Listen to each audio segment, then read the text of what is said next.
Saudara, Anda masih bersama kami di Dua Arah.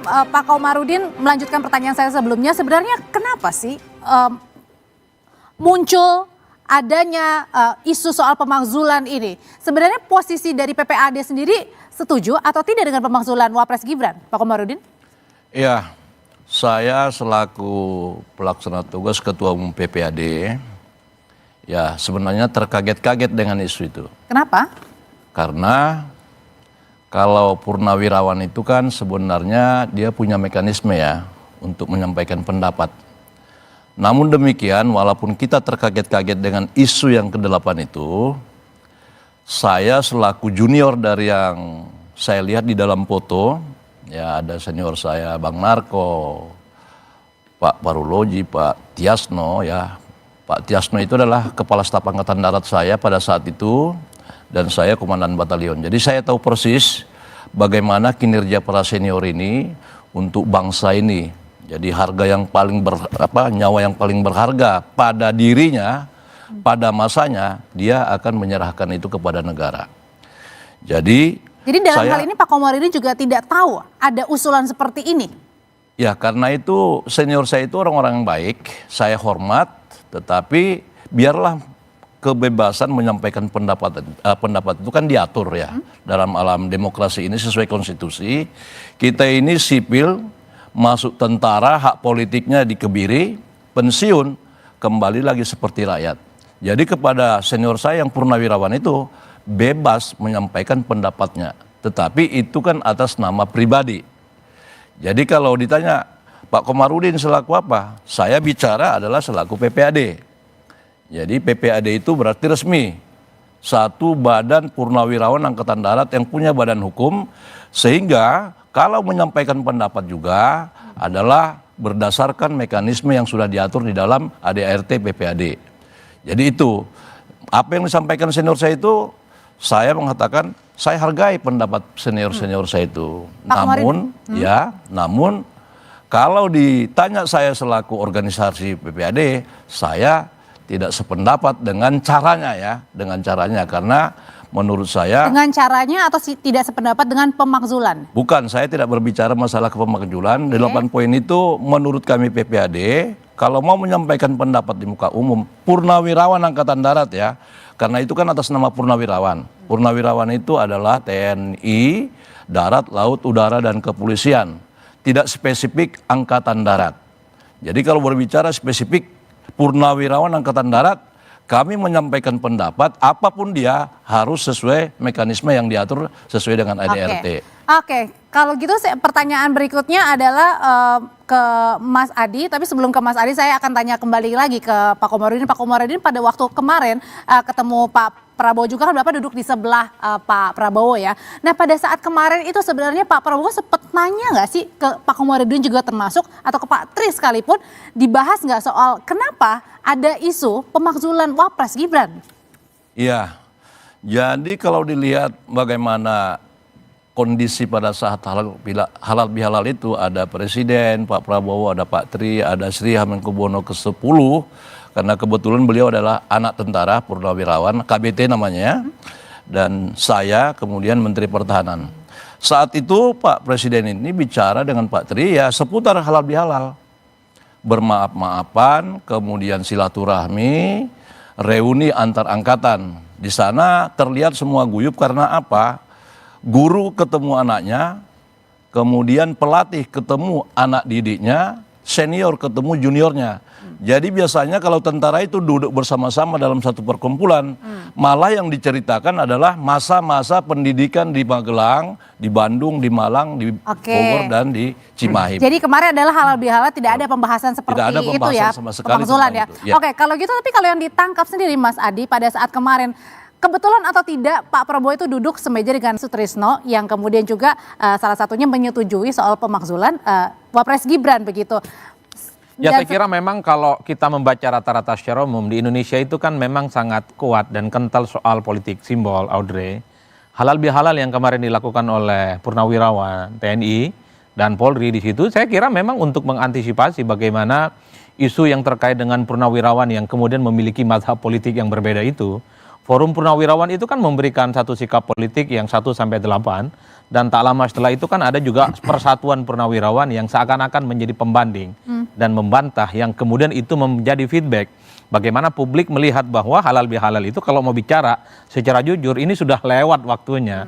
Atas nama halal bihalal apa? Karena memang Idul Fitri sudah hampir 2 bulan lewat. Berarti artinya ada Awal kaitannya. udah lewat juga. Bulan Syawal juga lewat. Artinya apa? Ada kaitannya dengan wajar kalau pemakzulan. kemudian halal bihalal antar purnawirawan itu sebenarnya untuk cooling down, dan bagaimana ini mendinginkan suasana. Karena apapun judulnya, Audrey, ini yang ramai soal pergantian wakil presiden, yang bicara itu purnawirawan. Yang publik tahu kedalaman bagaimana perjuangan untuk bangsa dan negara itu kuat, hidup dan matinya, siap untuk bertempur bangsa dan negara. Maka ketika muncul ke permukaan Forum Purnawirawan memberikan 8 statement politik semacam pernyataan sikap, itulah yang sebenarnya memantik terkait dengan isu pemakzulan. Tapi kan tak lama setelah itu muncul Persatuan Purnawirawan yang memang mendukung secara total apa yang dilakukan oleh Pak Prabowo dan Gibran.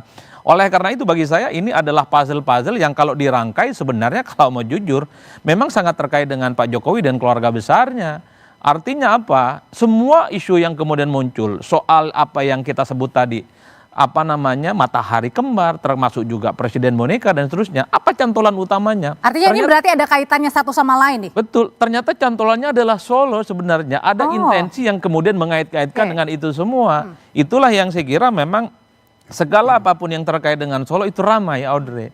Karena saya melihat misalnya kalau Pak Prabowo ketemu dengan Megawati, dengan PSB, nggak ada tuh tuduhan cawe-cawe, nggak ada tuduhan intervensi dan terusnya. Saya menduga ini mungkin tidak terlepas dari ketika Pak Jokowi pertama telah terjadi konflik politik dengan partai sebelumnya dan mungkin dikait-kaitkan dengan peristiwa politik 2024 yang lalu.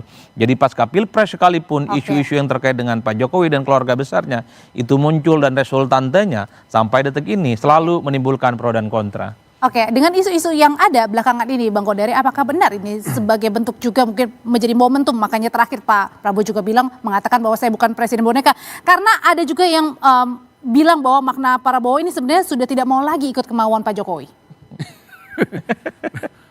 Memang Pak Prabowo dari awal mengikuti kemauan beliau sebagai presiden. Beliau kan punya visi dan misi. Beliau juga punya tim. Begini aja deh, saya nih ya, saya kan kenal dengan Pak Jokowi. Ya. Pas Pak Jokowi kapan di Jakarta itu, saya dihubungi Pak Jokowi Jakarta, mau ngobrol. Saya waktu itu lagi melaksanakan tugas Kabinet Merah Putih. Saya bilang saya lagi melaksanakan tugas Kabinet Merah Putih. Ya sudah, saya nggak ketemu dengan Pak Jokowi. Kenapa saya ketemu dengan Pak Jokowi? Saya anak buahnya Pak Prabowo. Jadi nggak ada ceritanya itu bahwa Pak Prabowo itu bonekanya Pak Jokowi. Kalau Pak Prabowo itu bonekanya Pak Jokowi, saya terbirit-birit menemui Pak Jokowi, meninggalkan tugas saya sebagai anggota kabinet gitu loh, dalam tugas saya itu. Ya. Gitu. Jadi menurut saya sama sekali tidak punya dasar untuk mengatakan bahwa Pak Jokowi itu membayang-bayangi atau memainkan menggerakkan tali-talinya kepada Pak Prabowo begitu loh. Nah, kalau dulu waktu Pak Jokowi masih presiden, saya kan nggak mungkin melakukan itu, karena presidennya adalah Pak Jokowi. Tapi kalau berangkat balik ya gini. Pak Jokowi waktu jadi presiden ya, beliau disebut sebagai bonekanya Ibu Megawati atau bonekanya PDI. Kan waktu itu banyak tuh meme Pak Jokowi digendong oleh Bu Megawati. De facto Pak Jokowi bukan bonekanya Bu Mega gitu loh. Nah, Pak Jokowi nggak punya partai. Pak Jokowi itu anggota PDI yang ketua umumnya adalah Ibu Mega. Sekarang Pak Prabowo itu selain presiden, ya ketua umum Partai Gerindra juga. Tapi nampaknya Jadi lebih kuat. makin nggak masuk akal. Nampaknya lebih kuat nggak Bang Refli? Ya itulah yang orang heran ya kan. Ini nggak punya partai. Kemudian tidak punya jenderal ya kan di pundaknya. Tapi kok kelihatannya powerful untuk mempengaruhi. Jadi gini, kita kan harus lihat tadi. Wah, kalau Kodari kan pakai logika begitu. Tapi kan masyarakat merasakan ini kok yang namanya Jokowi ini beda sama SBY ketika dia step down. Ini kelihatannya masih on top, masih cawe-cawe powerful. Nah, orang akan tanya, ada apa ya? Oke, salah satunya mungkin teori mengatakan, wah ini oligarki masih dipegang nih sama Bapak satu ini, kan begitu bisanya. Jadi kalau misalnya kita konsolidasi politik kekuatan kita belum selesai, maka ada masa peralihan. Tetapi nanti kira-kira 1 tahun 2 tahun lagi bisa jadi lepas. Nah kalau sudah lepas sama sekali nanti kita tinggal menunggu. Kodari bingung nggak? Saya kira nggak akan bingung, dia pasti ikut Prabowo. Ya kan? Nah yang lain-lainnya tadi yang masih ke Jokowi dan lain sebagainya tetap ke sana. Cuman masalahnya adalah masyarakat ikan menunggu kapan macan Asia ini bergerak. Saya mau berantas korupsi. Tapi belum ada sebuah langkah yang signifikan. Itu masalahnya.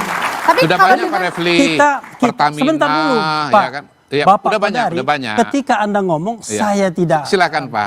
Ya, ini bahkan Anda ada udah 3 bunyi-bunyi dikit lah. Anda nggak sudah 3 nge-spoil. kali kan? Silakan, silakan. Ya kan? Nah, jadi saya ini kan masalahnya, rakyat ini heran. Tidak ada presiden sehebat Prabowo Subianto, ya kan? Mantan menantu, jenderal, mantan menteri pertahanan, sudah sangat senior, bahasa Inggris baik, ya kan? Kalau ngomong berapi-api. Tapi ketika misalnya melakukan langkah-langkah membentuk kabinet, kelihatan komprominya, memberantas korupsi, kelihatan. Tapi dengan cuma ngomongnya penegasan doang, kemarin giginya bukan, nggak ada, bukan gitu presiden loh. boneka, Kenapa? pada saat Pak Prabowo juga kemarin declare bahwa bukan presiden boneka, itu bukan penegasan? Bukan penegasan, itu adalah kegalauan dia. Ngapain dia ngomong begitu? Kalau orang kuat, ngapain dia ngomong? Ini dia nggak tanggapin. Kalau artinya Dia belum bisa fokus berdiri sendiri?